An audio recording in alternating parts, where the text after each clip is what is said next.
I like to keep it low-key. I teach for a living, and so, and actually, I teach an undergraduate course on Monday mornings, which is very interesting. Usually, halfway through the class, everybody's there. No, just joking. Anyway, on environmental health, and it's to nurses. And the good news is that some of the professionals are learning a little bit more about how our health is connected to our environment, but not as many as you would think. And hopefully, we can have a dialogue during the presentation. I can go really, really fast and then do questions or entertain questions as we go along. But I'm really here to help inform you a little bit and to answer any questions you may have concerning various health exposures to toxins like mercury, lead, pesticides, and air pollution. And so those were the 4 topics that I decided to talk about tonight.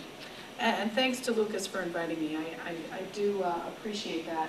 Can everybody in the back see this, or should I turn the lights down a tad? It's okay? All right. One of the things that I've been able to do is to sit on some federal advisory committees. I've sat on the National Drinking Water Advisory Committee to look at how to take 300,000 plus chemicals and pollutants and decide how the EPA is going to regulate 5 of those every 5 years, which is a huge job. I currently sit on the Federal Advisory Committee for the EPA on children's environmental health and how we can protect kids from toxins. And so my conversation may sway a little bit towards little folks, but we're all at risk, obviously. We all eat food, drink the water, and breathe the air.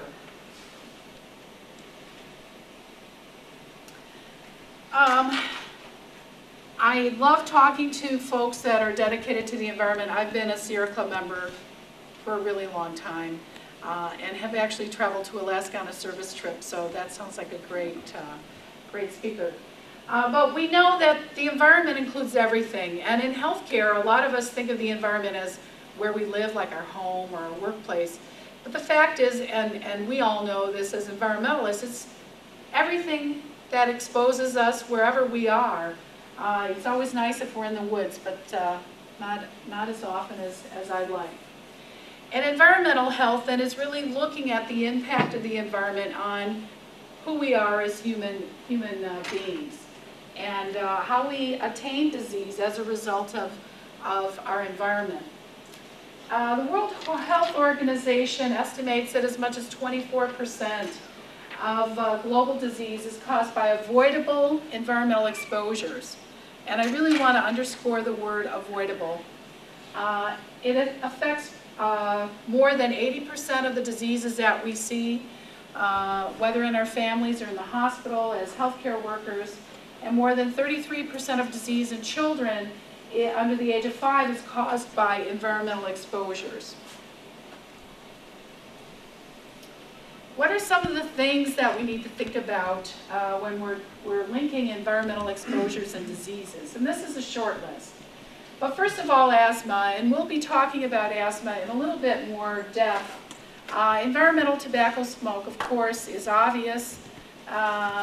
You are probably aware that there's some endorsements or non-endorsements about a smoke-free state.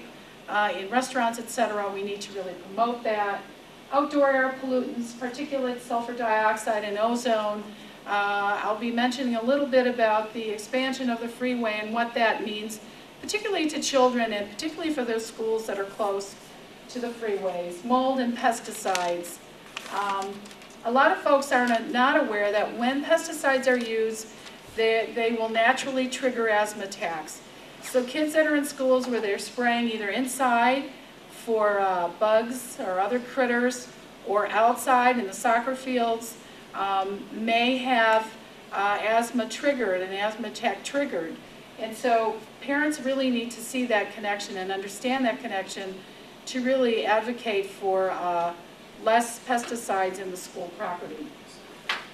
Neurodevelopmental disorders, that's my area of where I'm conducting research. Lead, PCBs, polychlorinated biphenyls, mercury, pesticides, carbon monoxide, and synthetic chemicals wide range of neurodevelopmental disease. There's a lot of work being done looking at toxins within the water and the increase in autism that we're seeing today. Endocrine disorders, perchlorate and DDT. There are a lot of other toxins, but looking at endocrine disorders, particularly as it relates to infertility, increased growth rate in girls and a decreased growth rate in boys as a result, and also problems with decrease in a birth rate altogether because of our exposure to some of these endocrine disorders or disruptors. Cancer, a wide range of cancers are related to pesticides, radon, electromagnetic fields, solvents, and synthetic chemicals.